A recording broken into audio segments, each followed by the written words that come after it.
we were invited up to Neverland, which we just thought he was saying to be nice, and we spent quite a bit of time up there. And he wanted us up there as parents. He really enjoyed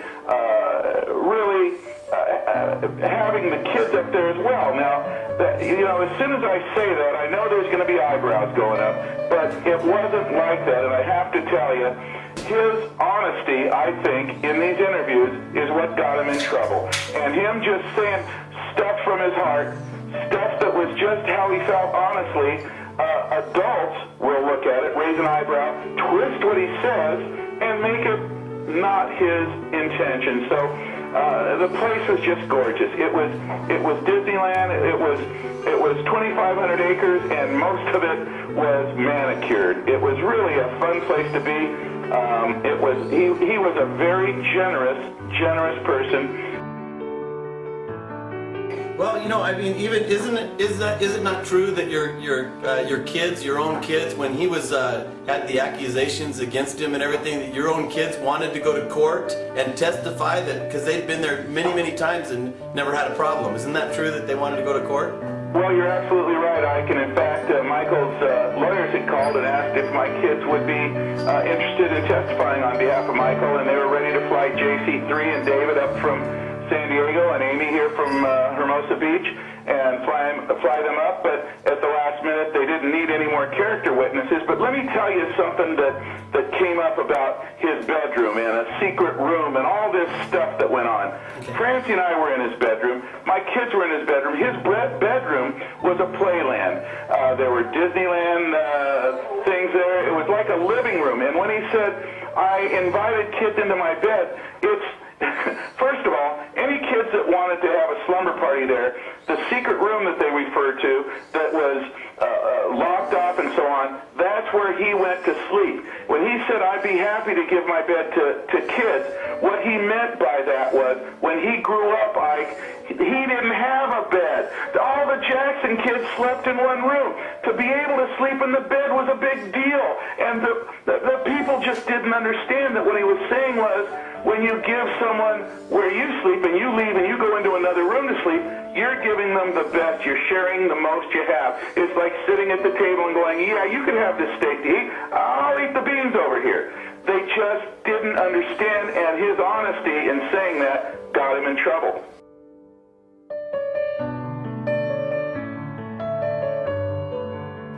We did lose. In fact, we not only lost, but I really believe the world lost a very special talent. And I think that's something that we need to keep in mind when all the lies and baloney and all the speculation and all the gossiping and all that is come and gone. The bottom line is we lost somebody that will really never be replaced. But Michael looked at the kids that night at dinner. We were about two-thirds of the way through, and he said, listen, kids, I don't really want you to necessarily tell anyone about our friendship when you get back to your school. And they looked at each other puzzled, and they looked at Michael and said, but Michael, why not? And Michael looked at them and said, there's a lot of mean people out there, and there's a lot of people that will say mean things about me, and I don't want you to have to be put in a position to defend me. So I think so much of your kids that I don't want them to have to defend me and get in fights and say that, no, Michael's really a good guy and don't say bad about him. He was so thoughtful that he was asking the kids to keep our happy time and our friendship private and not share it. And he was always selfless like that, Ike. It really was. He never had a chance of any time to himself. Once, he grew up, as everybody knows, without a childhood. And you and Bruce both know that he worked since he was a little kid. And don't forget, there were many facets of Michael. What a lot of the people see on television is the celebrity facet. There was also the loving father, and that is not a joke. He was a very loving father. And there was also the kind, generous friend.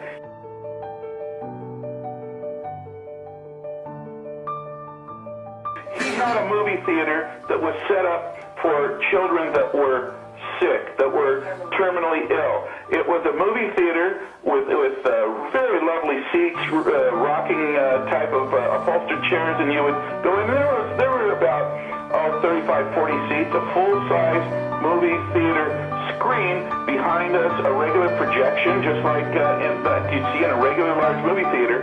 But next to the projection room was above, but at the back of the movie theater, behind the seats, were 2 bedrooms. Those bedrooms had full floor-to-ceiling glass.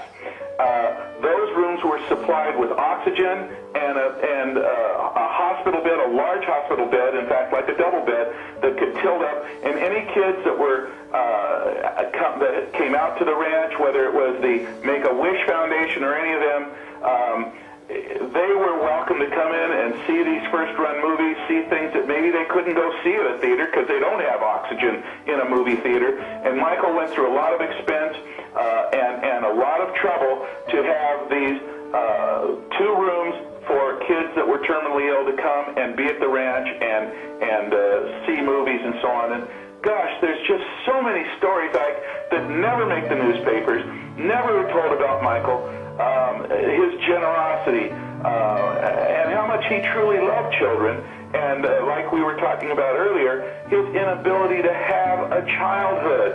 So part of him was a childlike because he never had that childhood. He envied the children that were outside playing in the park while he was rehearsing, while he was singing, while he was practicing his dance moves, while Joe, his dad, was cracking the whip. And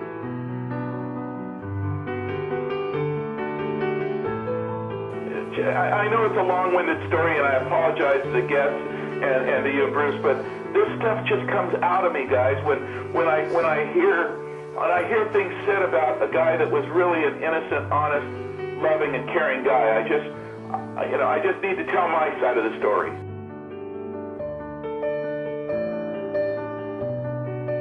Tragedy, Bruce. The way they've treated him is the way they've treated him his whole life, like a freak show. And I'll tell you what, I'm asking everyone, I'm begging you to just reserve your comments.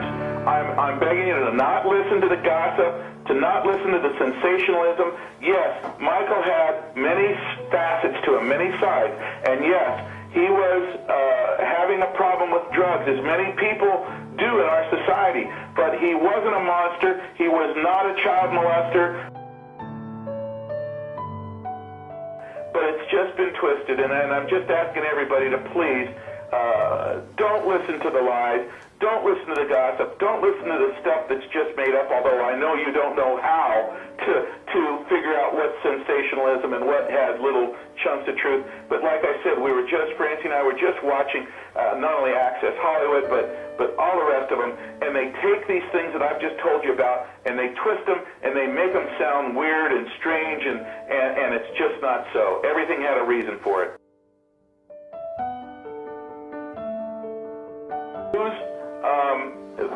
At Neverland, when I was there, I know someone said that there was no alcohol. I know someone said that there was underneath the game room and by the tennis court there was a wine cellar with some very, very wonderful wines and stuff. He may have had that for special guests, but there was not booze available to anybody while you were at Neverland, and it didn't matter if it was us or the kids or anybody. No booze, no alcohol available. Yeah, he had a hard time with near the latter parts of his life, but he was a kind, generous, gentle man, and that's how he should be remembered.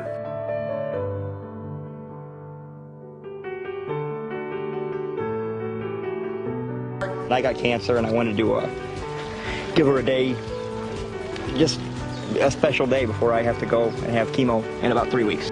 I just think it's an amazing thing, and it's a very nice thing, and it's something that most people that would have his money wouldn't do. I mean, you look at these animals, they're so well cared for. The people are all friendly. It's just a really nice place.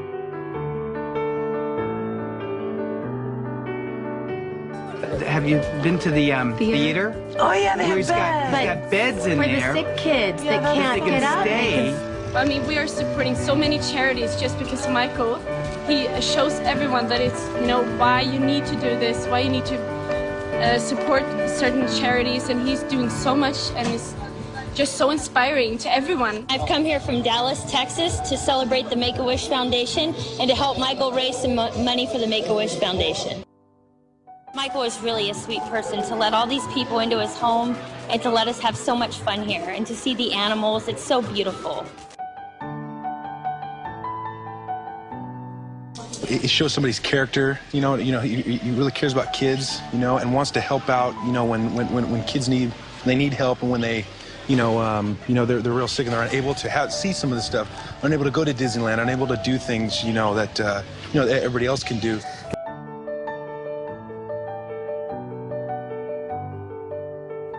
I didn't really know how you behave with the people who come to the ranch and come to your home. I hadn't seen it. And you were the most generous person.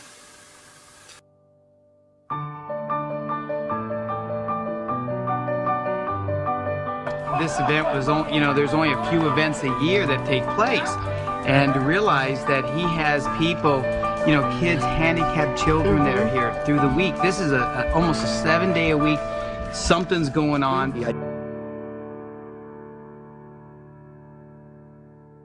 If this is going to Michael, thank you so much for opening up your home. I realize this is not just a theme park, it's your house. You don't have to do this, and I really appreciate the opportunity to have us come on this stage and be a part of this energy, and that's about it.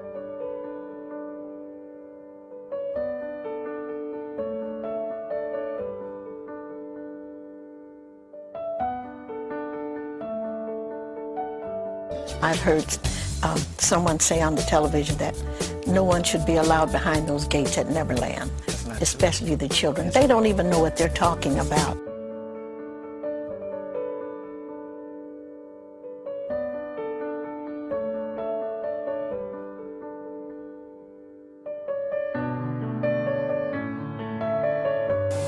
He would never hurt a child.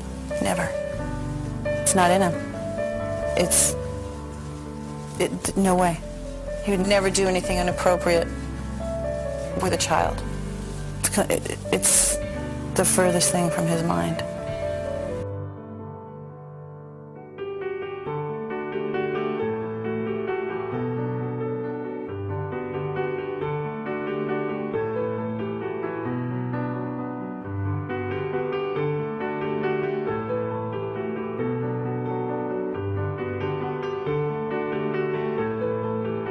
I watched Michael after they accused him of that child molestation.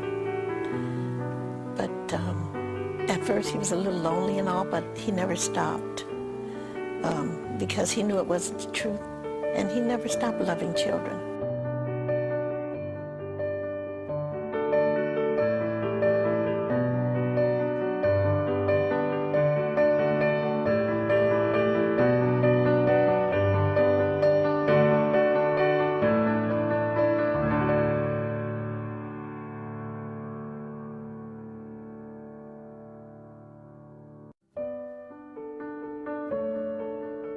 Michael was never indicted. I said he was never charged. He was never anything. Now, they came in this house, right, and they tore this house apart. They went in my mother's safe. They went in, and they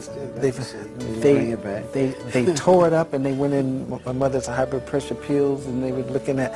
I mean, just what were they looking for? They were trying to get some crap on Michael that was not true.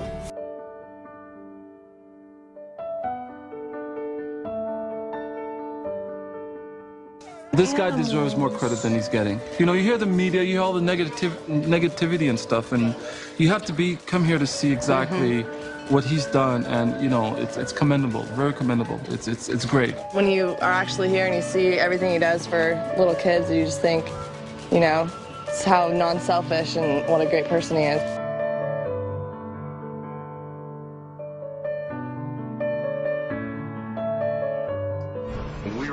When we were doing the bad tour, every city we went to the children's hospital and bought them a piece of equipment.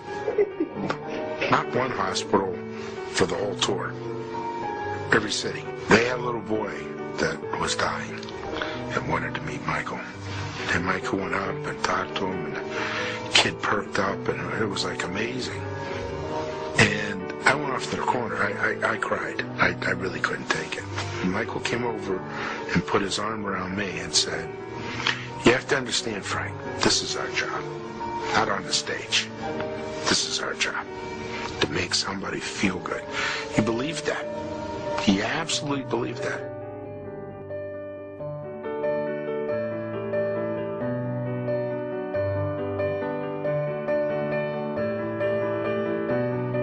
I was with Michael in Eastern Europe, and we got off of the plane, and he said, "You want to go to the hotel? You want to come to the orphanage with me?" And it was like, rather than going to the hotel, he went to the orphanage. And he walked into this orphanage, and I remembered him looking, and he was walking through it. He was very calm.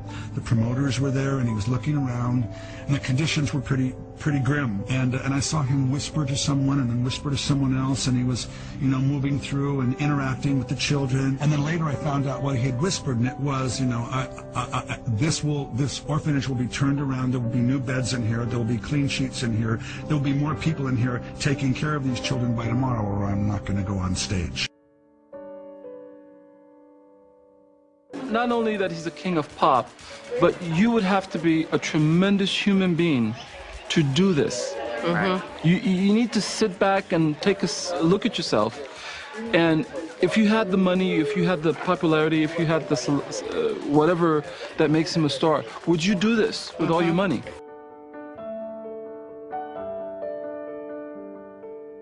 I've never had a nicer gentleman, a more appreciative person with more well-behaved kids come to the zoo. Not what you expected. Absolutely not what I expected. I've hosted a lot of celebrities here at the zoo, and quite frankly, many of them are not pleasant people to be around. Surrounded by bodyguards, they just holier-than-thou attitude. He was the absolute opposite.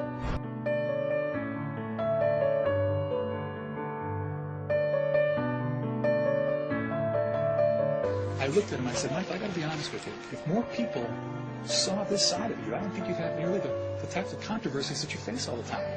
And Ari, the thing that'll stick with me as long as I live is he took my hand with both hands, shook it hard, he looked at me and said, "Ron, the problem is no one will ever know what it's like to have to be me."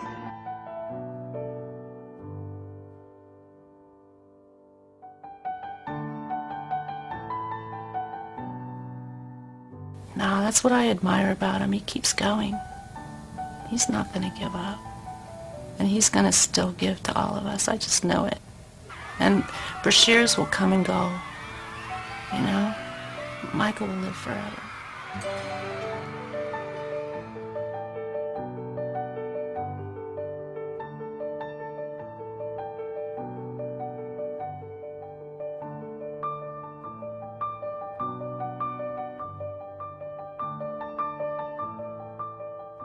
I want to say thank you for Michael Jackson letting us come today.